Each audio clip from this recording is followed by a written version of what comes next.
Let's do it. Cool. Cool. All right, let's see what I got. Did I get anything good?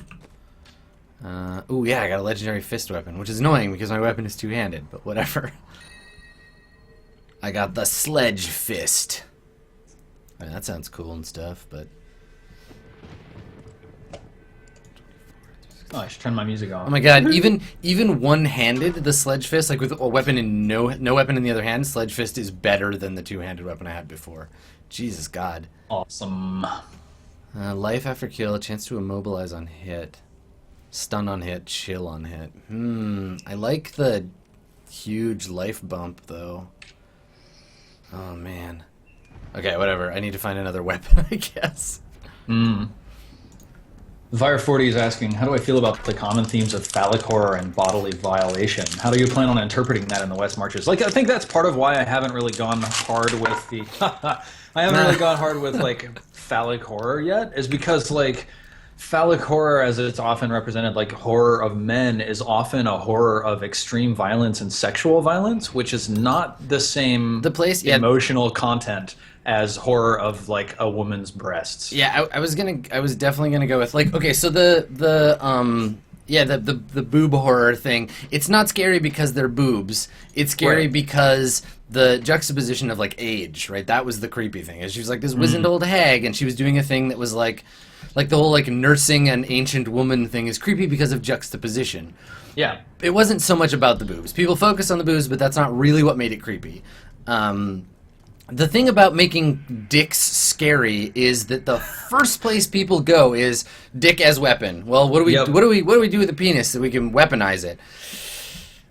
And then you go to the bad place. I mean that's like, I think like here's another thing that people should consider with like, you know, female horror versus male oriented horror is that culturally people are much more affected by horror acted upon by men than by women. Yeah. Like, men are the violent ones who commit more murders and robberies and rapes. Like, women don't do that stuff as much. There are people in the audience right now who are probably feeling a little bit uncomfortable about the current conversation.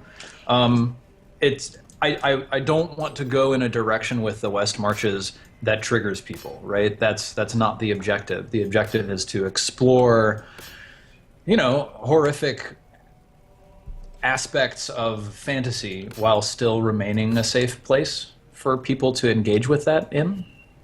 So, yeah. I'm really confused about why. So I'm equipping another weapon in my other hand, and it's lowering my damage? Oh, because does my attack speed go down or something? How does this fucking game work? Damn it, Diablo. Yeah, I got nothing, man. You're on your own. Chat, tell me what to do. I'm confused and upset. Alright, well, I'll fiddle with my other crap right now. I don't know what to do about this weapon situation. I mean, like, You keep talking about penises, and I'll try to figure out my weapon. The best horror game, the best horror experience about the terror of penises is Alien. And the reason for that is because it doesn't immediately feel rapey, even though like it really is the horror of rape and pregnancy and oral sex, and yeah, it's basically inflicting those fears on men rather than women. But it's metaphorically presented in a way that people don't immediately go, oh, this is obviously about this really uncomfortable thing. So the reason that I haven't really gone in that direction in the West Marches is because it's hard. And it takes more effort to get to a place that's scary but also comfortable. Yeah, scary in a way. And plus, you got a rotating cast, right? So you don't get to, like, rely on... You can't be like, I know what is scary for these people. It's like, and also to a certain changing them out like, again. Right, and also to a certain extent, it's like I don't have the benefit of like working with a set cast for a period of time and figuring out what they're comfortable with. I mean, like I might show up one day and have like one of the quests available be a really scary horror thing that's really uncomfortable for someone in the cast for whatever reason, and they chose it and they went on it. But if I had known that that person was uncomfortable with it, I probably would have done something different. Whereas, like, if you have a set cast, you can be like, okay, these are the things that my cast members really love. These are the things that my cast members love to get creeped out about. Let's do those things. Yeah, word. Horror is very hard. Horror is super, super hard. Because it's so personal. And body horror especially, right? Because it can come off as, like, not scary and just kind of stupid and campy. And, like, there's a lot of different ways you can screw up something that's supposed to be scary. Comedy is the same, right? Like, comedy is hard for the same reasons. Because you can just try to be funny and fail. I read an article on... Oh, hi, Kiska. You want to sit on my lap? Come here. I read an article on Gama Sutra, the main industry website for the games industry, about how making a horror game and making a comedy game are actually very similar exercises. Oh, yeah. Yeah, man. That's theater, right? Like, drama is easy, comedy's hard. And also... It's because you need that element of surprise. And, yeah, someone in my chat, Omar Cash, pointed out that, like... You don't have total control in a role-playing game, and when you present something scary, all it takes is for somebody to laugh at it, and then that shit is not scary anymore. Yep. Right? If you're like, you see like a wizened man emerge from the swamp, you know, dripping with vile fluids, and he has no eyes, and, you know, like mutters in the ancient language of whatever, and then some player makes a Mr. Magoo joke, you're like, well, fuck this anyway. some players like... Yeah. And then everybody's like, yeah. Well, because people go to that place when they feel like nervous or uncomfortable first, because like making fun of a thing is easier than having to face it head on. And I think that's different than nervous laughter. Like nervous laughter is just a reaction, but trying to diffuse something scary by laughing about it or making a joke is a different thing. Yeah. Coming in here or what? Chef SC, you're disagreeing with me. My fist is so big. Ah, excellent. Get down here. Get down here and see my giant fist. I'm ready. Chef SC is disagreeing with me, and he's saying that he or she is saying that comedy is mostly in writing, while they find horror more to focus on gameplay and immersion. I mean, I guess you can disagree on that, and I think that is the player experiential difference between writing and immersion. But from the game creation side, it is very, very important to be able to surprise your player with either comedy or horror. They're both the same. Building those surprises into your levels, and that's the you nailed it in one there, because like that's what comedy and in a lot of ways horror is too. Like horror is a lot about the dawning realization of the situation. It's a sort of a slow burn, whereas comedy is a surprise more initially, like a juxtaposition of things you don't expect or whatever.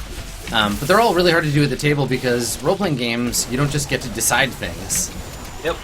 You know? You can set up a situation that might be scary, but it might not. Because the players have a lot of agency in role-playing games, and in games in general. Damn player agency. Yep, the whole idea is that you're giving player agency, but that makes it really hard to scare them. Yeah.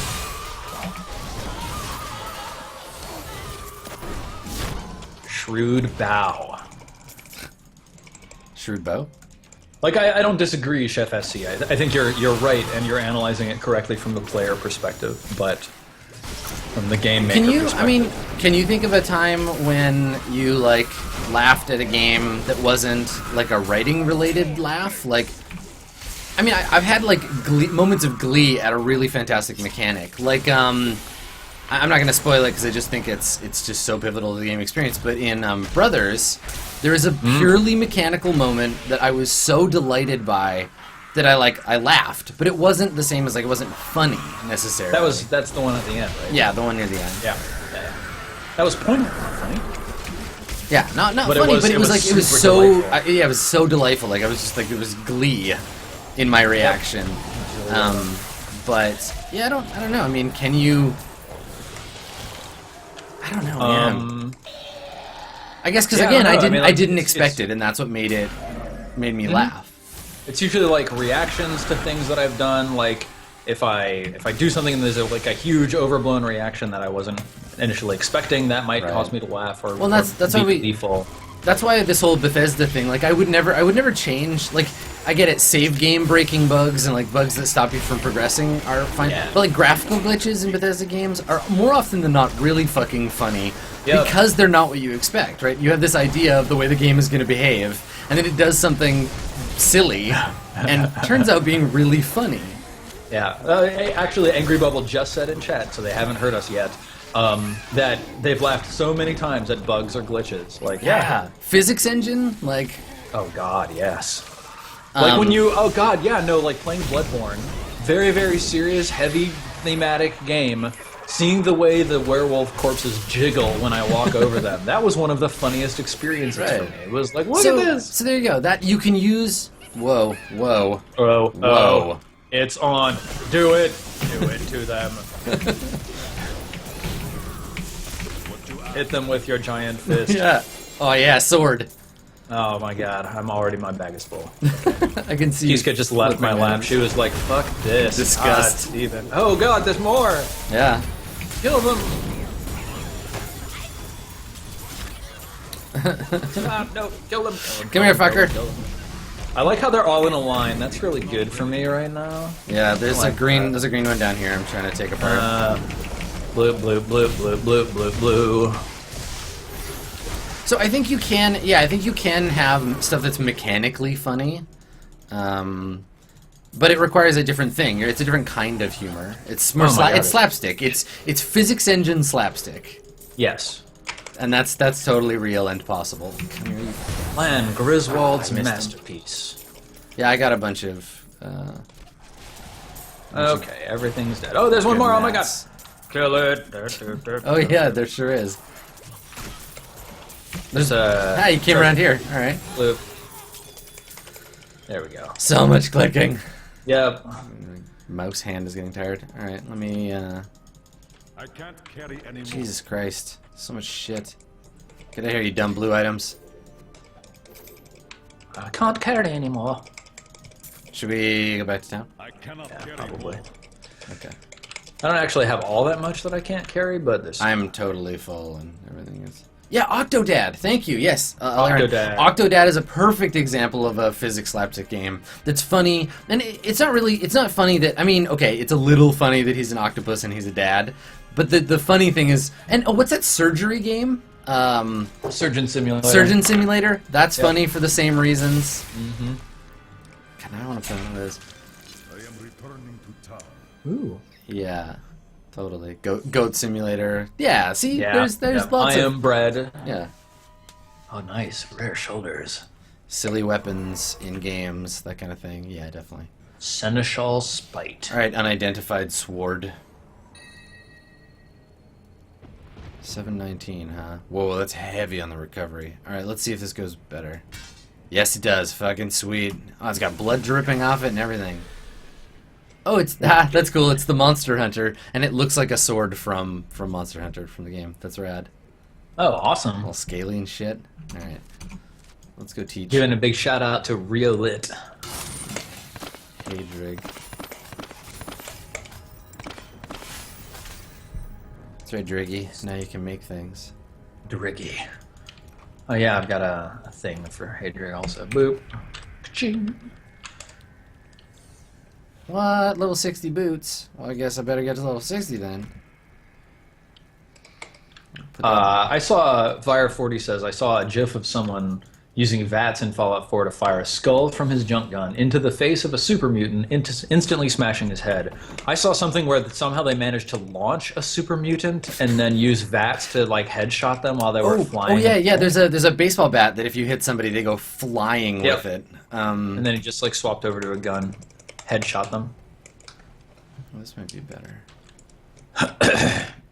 Yeah, this is better. I gotta go disassemble this armor though. I think all the rest of this shit is garbage and I can trash it. Except this thing. Working on my core strength. I worked on my core strength yesterday and now I'm in pain. I just go for walks. That's how I exercise. I just walk a lot. I really like the rowing machine in my apartment complex's gym because I was on the crew team when I was in high school. So it's like this memory, like a physical memory of being out on a lake at 5 a.m. and watching the mist rise off the surface of the lake while someone in a boat yells at me to row faster. But it's just super nice, but like I usually spend some time on the rowing machine and then I do like some strength work. So yesterday I thought it'd be a good idea to do the ab wheel because my abs need some abbing. The ab wheel. Yeah. No, but that shit is, oh my god, it is so hard. Listen, if you do it like movies, if movies have taught me anything, if you want to be ripped like Arnold Schwarzenegger, you just have to get kidnapped as a child, strapped to a giant wheel, and then just push that for decades. Problem solved. Yeah, exactly. Easy as pie. Just do that. No, so what you're supposed to do with it is you're supposed to roll out, stay there for 3 seconds, and then roll back, and do that 8 times. And holy shit, today I'm in pain. Well, that sucks for you. It does. It sucks for your dumb body. I guess you made a mistake. Yeah, you seem the to choices that you made. You seem to have fucked up. Are you in the dungeon, or are you just like? Yeah, I'm in the I'll teleport dungeon. to you. Blowing all sorts of shit up. I'm coming. Yeah. There's a bunch of dudes here. I'm coming, baby. I'm dead. No, I'm not. God, I've got a fucking nightmare monster chasing me down. They suck. Well, I'm here to help you. You're not alone. Like that song from the Free Willy soundtrack. What? I think it's a Michael Jackson song, actually. Probably. Boop. I am unstoppable. I look like a cartoon character. I have like a giant bleeding sword, and then I'm just punching people with a cartoonish, oversized fist. It looks like one of those like Hulk fists you can get at Walmart. The like big Yes. foam. My novelty foam finger. Let me smash you with it.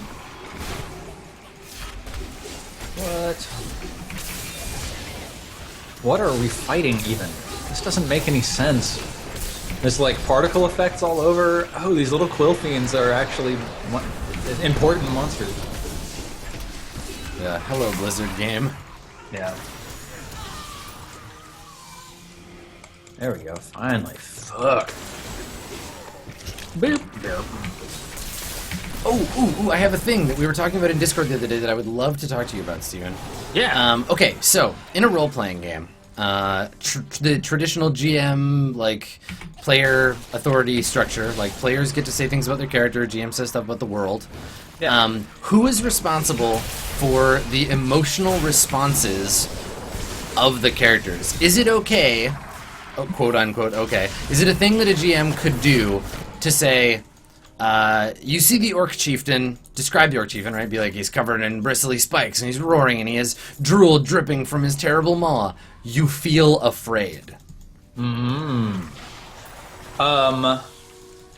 I think that depends on the game. Yeah, I'm assuming the game does not give you any indication for this, right? Because some games do. Okay. I'm saying, like, Right. just based on, like, the sort of assumed narrative structure of role-playing games. Yeah, so, like in a game like Pendragon, that is the thing that the mechanics can tell Yes, you. exactly. That's fair. But I think that it's the players who decide their emotional reaction. Well, okay, so hold on. Reaction, yes. Obviously, like, I wouldn't say you feel afraid, ergo, you pee yourself. No, but the feeling, the emotion No, is but- the emotional reaction. Okay, I don't mean- know that it is, right? Like, I think, like, you can't control whether you're sad or happy or afraid. Like, I think, yes, I'm playing devil's advocate a little bit here, but, Yeah, sure. like, you can't control your feelings, right? Like, you don't get to say, like, I'm not scared of that. You can be like, I don't show my fear, and the GM doesn't get to say anything about that. You can be like, I stand sturdy in the face of whatever, right? Like, Well, but there's a difference between, like, I think it's important, like, for me, like, it falls under, like, player agency over their character, in this way, in that, players are trying to figure out, like, players understand their characters and what their characters' past experiences have been like better than the GM does, because, you know, assuming there's no mechanic for identifying the past experiences of the player. Yeah. And as a result, like, a first-time skydiver will probably feel afraid jumping out of the plane. So, I mean, a okay, 5,000th time skydiver, maybe you're not. arguing then fictional positioning, not Basically, authority. yes. Well, it's that there's fictional positioning for the player to decide how the character feels because the player is the author of the so fictional let's say I'm playing the mighty warrior Throgzar, and I've killed 10,000 men with my bare hands. I'm fucking I'm Genghis Khan up in this piece, and you're playing like Podrick Softthistle, the cleric of the goddess of peace. And I'm like, yeah, okay, Podrick, this dude like jumps you in the alley and he's got a really scary looking knife and all your friends are like not anywhere to be found. Can I say you feel the grip of fear on your heart? Yeah. Right? I mean, like, it's not a thing that would ever bother me to hear from yeah, you. I mean, me like, neither, if you were but... like, Eric feels afraid, I'd be like, yeah, I totally do. But like, I can see why not everybody would go in for that, right? Yeah, I mean, I guess, so what brought this up was thinking about Monster Hearts, because Monster Hearts has a mechanic in the game where another player can do a thing to try to turn your character on, and you don't get to decide how you feel, right? I mean, the whole premise of that game is to sort of internalize the queer experience and the idea that we don't get to decide who we're attracted to, but you do get to control how you react to the way that that move goes, right? Yeah. Yeah, so like that's a mechanical thing, and it's built into the rules. So what about but what about like a dragon's fear aura, right? Yeah. Does magic let you just skip that? Could you have a like happiness aura, right? To be like, yeah, no, you're stoked. Yeah, no, you feel stoked. He has a stoked aura. Now you're stoked. I think so. Yes.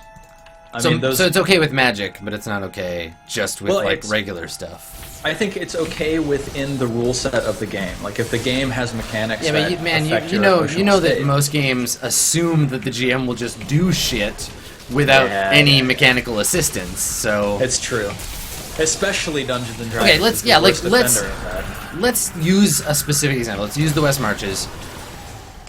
Would you, in any situation, tell a player how their character feels without telling them how their character acts? I wouldn't. No? Personally, I don't think so. I think for me, I'm trying more to get my players to feel things. We should go back to town. Yes, we did the thing again. Yeah. I mean... Okay, but your players feeling stuff and your characters feeling stuff, they're different. Yes. Right. I mean, obviously they're different. I'm just saying, like... Yeah, if your goal is to make... I'm more interested in making my players feel stuff. I don't care what the characters are feeling. Sure, but the characters are a channel to the player, right? So if you put the... Like, here's the thing. Like, if someone said to me, your character feels afraid, I would be like, okay, why? What does that feel like? What would that be like for my character? And that gets me into a fear space in my head, where I'm like, okay, cool. Like, I'm on the fear channel. I'm tuned in. And I don't think that... I don't think that's a bad thing. Like, I like having characters not be in control of their emotions is cool. I think it's not cool to have them not be in control of their behavior in relation to those emotions.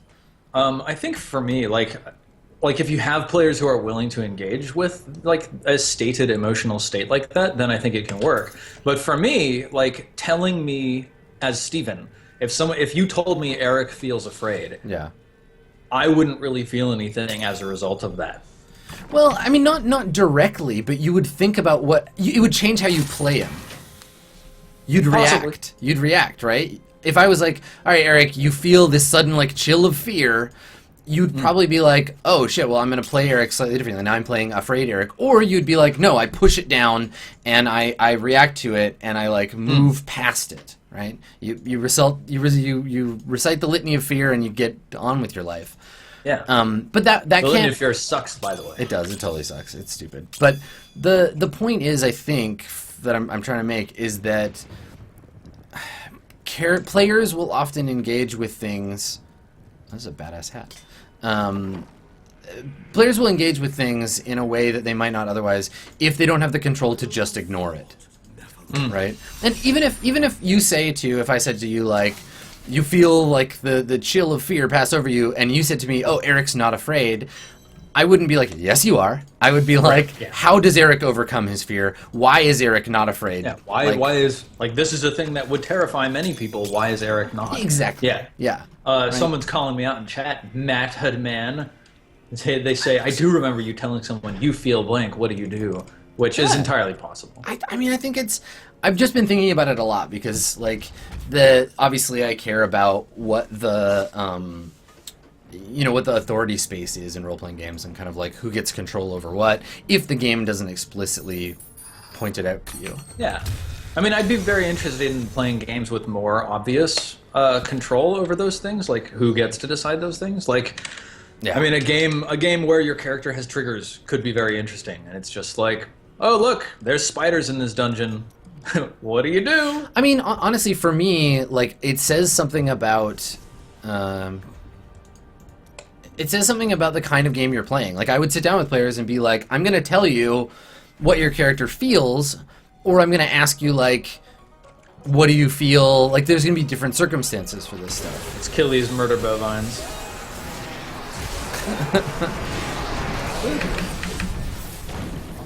Hey, check it out! Murder bovines. Oh, yeah, use those lasers. Lasers. Laser bovines.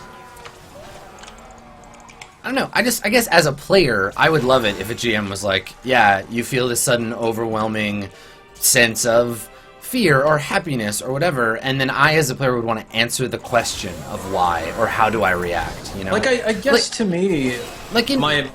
in Monster Hearts, like, I'll just to sort of finish the example, in Monster Hearts, you're playing like a dude, you're like, I'm Johnny Dude, bro, and I'm the captain of the football team, and I'm the straightest man in town, and I love, hey, you just locked me out of the event. What? Did I? No! I can't believe that. What? That sucks. Now I'm gonna die. Fight the endless herd. Well, good luck. Maybe I can teleport to you. Hey. Nope, Yeah, you're too try close. What? I'll just... Oh, there you go. Oh, the little thing teleports me in. That's so funny. Oh, good. That's good. All right, let's kill these cows. Anyway, so in that game, you can establish your character's, like, sexual preference, and you can establish your character's gender, and all that stuff is still on you, but you don't get to control your character's feelings necessarily, because someone else can be like, to Johnny Straight Bro, can be like, cool, my character's also a dude, and I, like, grab your arm forcefully and, like, look into your eyes and, like, get away from me, Johnny Straight Bro. I'm rolling to turn you on. Uh-oh, guess what? That was hot for you. You're super turned on. Yeah, and then you, as Johnny Straight Bro, can be like, cool, I react to that by getting violent or angry, or I run away, or I start crying, or whatever, and you're still in control of your character, but you're not in control of your character's emotions, just like a real person who doesn't get to choose what they feel. Yep, it's true. And I guess that's what I like about the concept, is like, it posits questions instead of answering them. It says, you feel this, and what the fuck are you gonna do about that? Yep.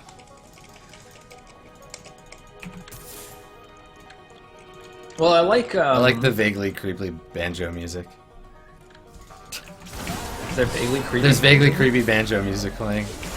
Like Diablo banjo. Yeah. Hi, Peace Guy. What's up? You want to sit on my lap again? Come here. And I mean, with Monster Hearts, that move, I would argue, is like the core of the sort of ethos of the game, in that it's trying to help replicate this idea of, again, lack of control over who you are attracted to, necessity of response to that, and the fear or, like, sort of fucked up sense that comes with being turned on by someone whose gender you don't traditionally associate yourself being attracted to. Yeah. She's licking my elbow. Elbow lickies.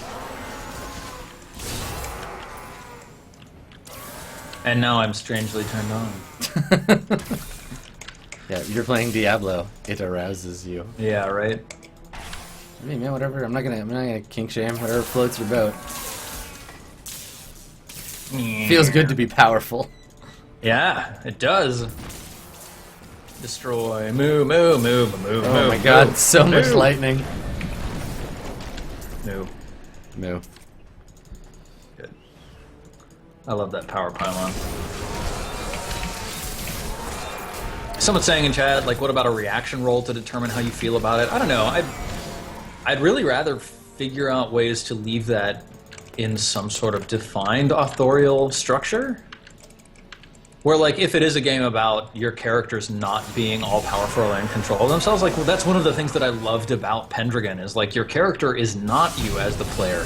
Like, yeah, you're gonna encounter creatures that you just can't fight because they're too fucking terrifying. You're on a ride along with your character. Right. You're gonna steal that thing because it's what your character would do because he's got the greedy trait or whatever.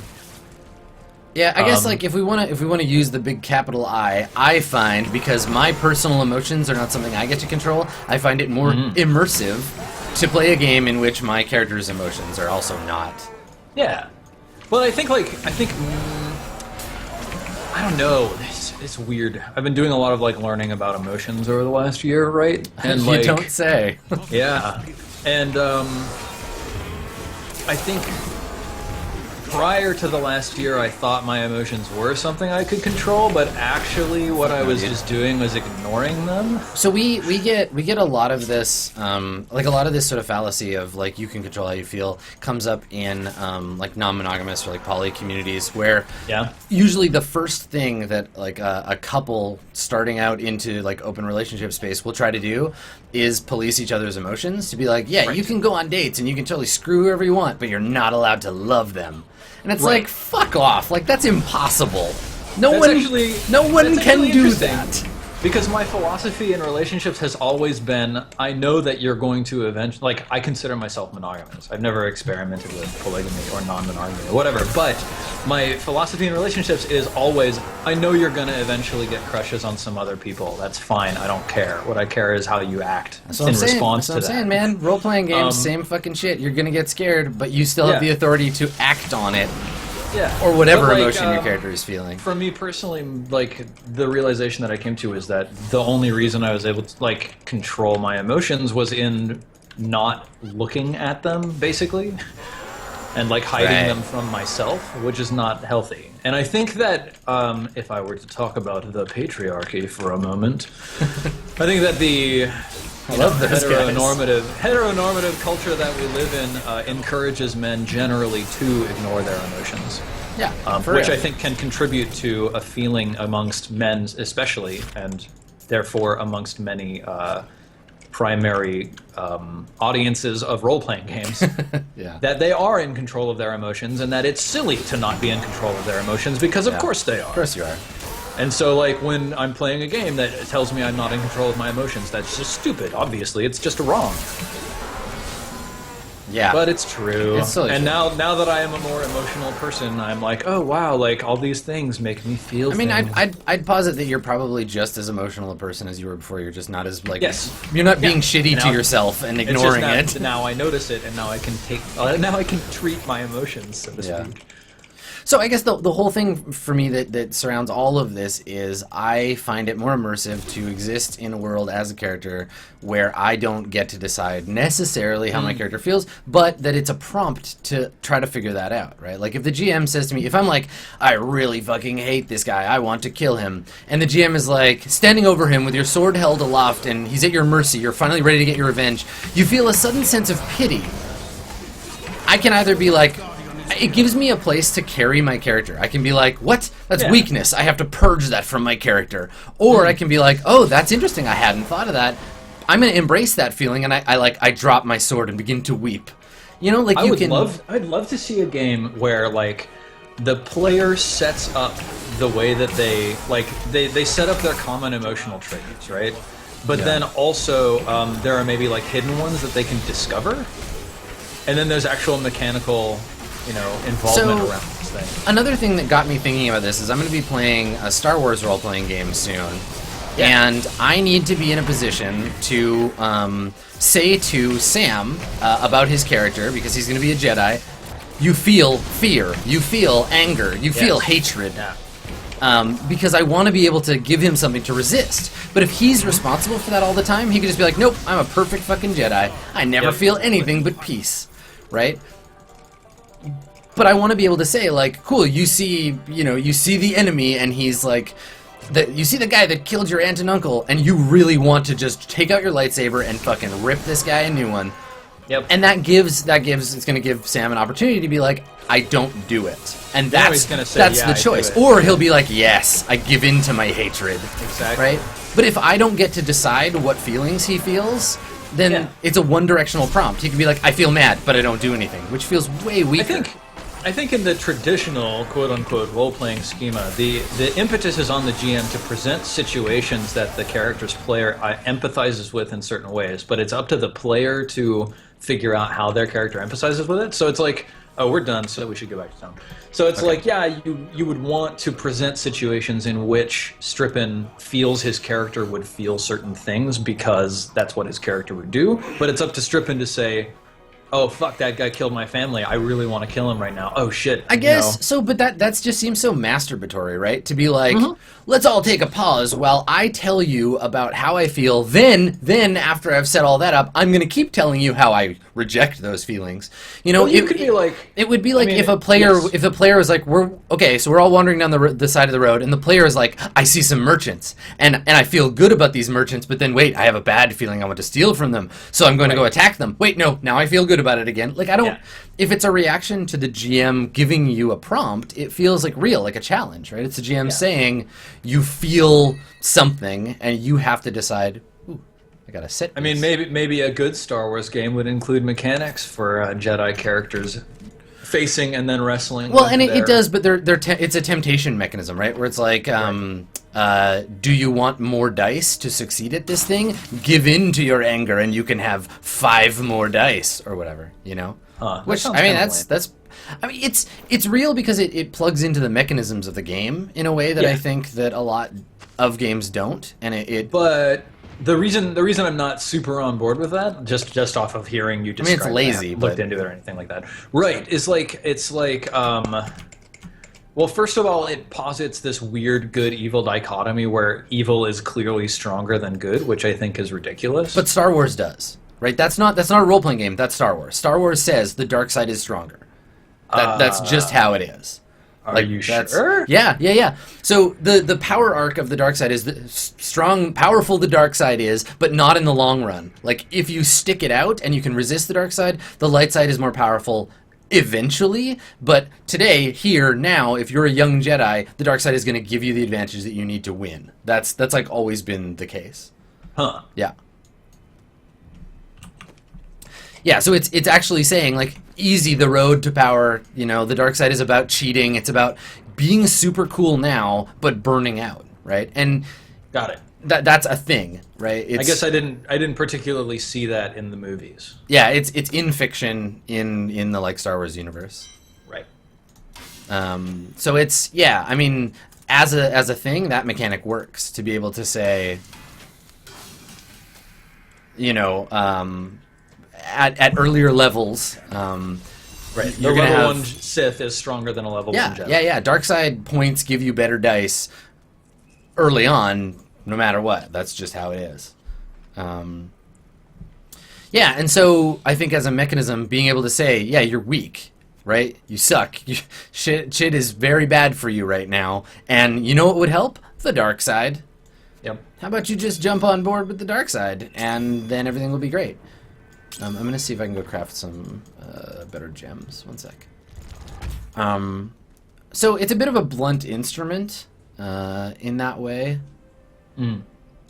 But I don't know. I'm curious to see. I'll probably just have this talk with Sam and be like, hey man, how about I just tell you what your character feels sometimes? Would that be okay? He'll probably say yes. And he'll definitely Sam's, say yes. Sam's super cool about that. Yeah. Well, and especially in Star Wars when it's so obvious, it's like that's the arc, right? Like for a Jedi, it's like the struggle with temptation. Do I turn to the dark side? Etc. Etc. Etc. You know, I feel like Star Wars is a really great original trilogy. Like really interesting world for that amount of exploration of that world.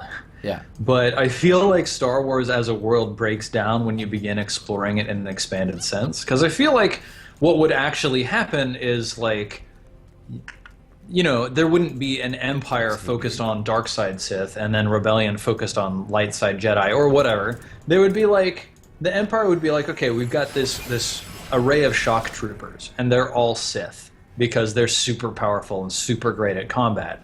But we've also indoctrinated them in ways that allow them to control their anger in other situations, and we have checks and balances in place to make sure they don't go out of control. I don't know. I feel like the actual world that would result from these powers existing would look very different. Well, yeah, sure. Because Star Wars is archetypal, and they're kind of simplifying what would actually happen under a teleconvenience story, because it's black and white. Yeah, no, I agree. But yeah, like the thing is, like from a role-playing game perspective, when you're trying to ape that specific narrative, you want to be able to have authoritative control to the extent that you can like tempt a Jedi into doing bad things. There's another game, an old White Wolf game that I don't know if you've ever heard of or have played, so I'll tell you what it is and then we can talk about it. Oh boy. Have you ever heard of Wraith the Oblivion? No. Okay, so Wraith is like maybe I would say it's Still going the place. Yeah, it's White Wolf's like second least popular game after Changeling. But Wraith, in the game, you played two characters. You played your own character, so you're dead in Wraith. You're a person who has died with unfinished business and end up in this place called Stygia, which is like the land of the dead, but you can go into the Shadowlands, which is like a dark reflection of Earth. And you can still kind of mess with Earth stuff, and you play a ghost, essentially. And part of the way that game worked was that you played yourself. You played, not like you wouldn't play Steven, but you played your character. But you were also responsible for shadow guiding someone else. And so the shadow guide is the worst part of that person, right? Like and there's archetypes for it, and like you're, like if, crushing doubt was your worst trait in life, then your job as the shadow guide is to make the other player doubt everything they do. To be like the wormy voice in the back of their head. Like if you had rage problems, your shadow guide is going to be there to be like, you should just Stoking fucking just punch this guy. You should just tear his arms off. Like, you can't listen to him. You shouldn't listen to him. And like get really like up in your shit about it. And to do that, much like Star Wars, they had a pool of shadow dice where the shadow could be like, oh, you want access to your a level that you don't have, a power you don't have the level of yet? Yeah, I can make that happen for you. You need 5 extra dice? You want to double your dice pool on this roll? Yeah, I can make that happen. And every time you pay the shadow, it gets more powerful. But what'll happen if they max out is that you basically go into a fugue state and you stop being yourself, and the shadow guide becomes like the shadow is the main part of you and just gets to run around doing stuff. They take control of you. Yeah. And it requires a lot of trust if you play it, because you essentially give your character to somebody else. Yeah. At some point. But I thought it was an interesting mechanism in terms of like who's in control of emotions and kind of what that stuff looks like in a game. Yeah. So if people are interested in looking at a game that does sort of multiplayer co-GMing stuff within a certain boundary inside a game, the game's called Wraith the Oblivion. There's like a 20th anniversary edition coming out soon, I think.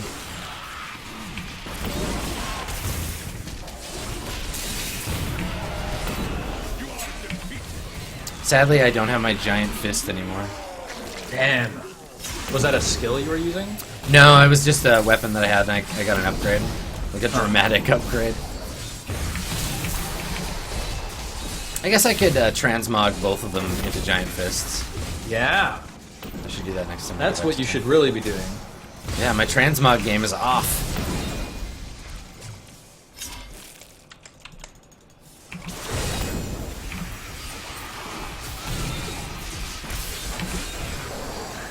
I love the little call-outs from my character. I am so good, I astound myself.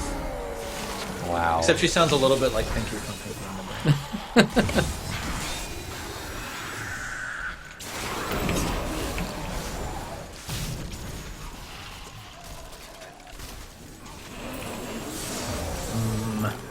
There's something just so zen about like just not worrying and just blowing up monsters. Yeah, Dr. Cathro, I made an upgrade just to test. I know it was a higher damage, but we're playing hardcore, so I actually want to keep an eye on my toughness and my recovery. I really don't want to just fucking flat out die. I can't go glass cannon in this one. Two-handed mace. Huh? Let's see, 63,000. Ooh, 107,000. Jesus God, that's much better. Alarin, we're using Age of Rebellion for the Star Wars show. That's why it's called Age of Rebellion. It's the second of the 3 Fantasy Flight games, but Sam's character will be using Force and Destiny. Nice. Because it has dedicated rules for Jedi. So like, what was the conversation like when you had to decide which one got to be the Jedi? Sam was just like, I want to be a Jedi, and everyone else was like, okay. Really? Nobody else was like, wait, No. I want to be a Jedi too. Everybody pretty much decided what they wanted to be independently of one another, and there was no debate. It all just kind of fell together. That's wild. Because I would have expected everybody to be like, I want to be a Jedi. Nah. That's because Jedi are the best. Guitar has raised me to new heights. No, I think it'll be really fun. I think so too.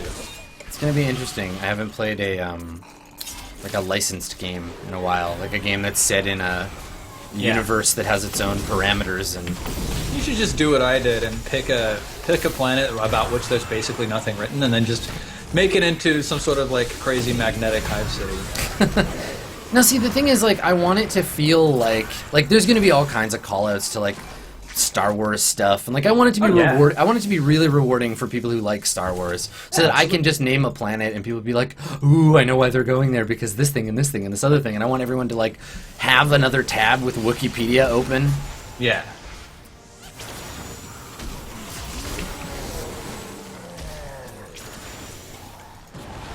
Yeah, I think it's gonna be good. It's gonna be a Why story. are you exploding with like ghosts stuff? It's my belt. I think my belt shoots ghosts. Nice. It just shoots ghosts. It's my Spengler's belt. It shoots ghosts. No. So in the Fantasy Flight games, because people are asking about like classes and stuff, in the Fantasy Flight games, there are basically like classes. Like there's scoundrels and pilot or aces and like different things, and then each one has like 4 or 5 sub kind of classes. So like Jedi isn't one thing. There's like several kinds of Jedi, and then each Jedi type, like if you're a Jedi consular, you might be like an ambassador or a negotiator or whatever. So like there's like 20 different kinds of Jedi, and there's like 5 different kinds of every other class that we'll be pulling from Age of Rebellion.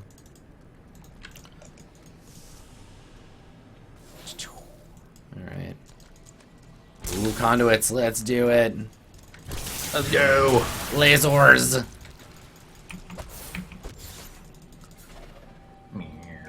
Where are the bad guys? Oh my god. Are you guys dressing up for your maid game? I don't know that we've specifically coordinated a plan or anything. Oh, that was easy. Wow, we really fucked that dude up. It's because of the lightning. It's Yeah. just like a one-shot kill on anything. Fantastic. Aw, now it's all gone. Cool.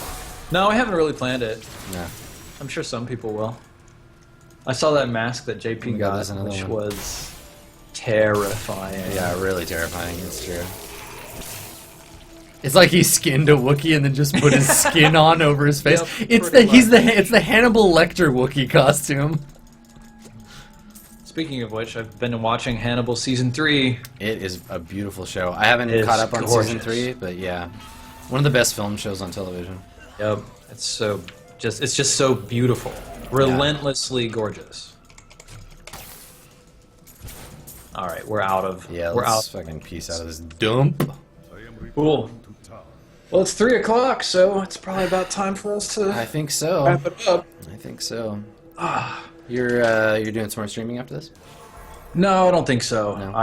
Today? I would have Alright. liked to, but I actually need to go like do grocery shopping and Plus, like your body's all tired from all that harsh core workouts you've been doing. yeah, exactly. I just really want to relax. You can go rest your core. Okay.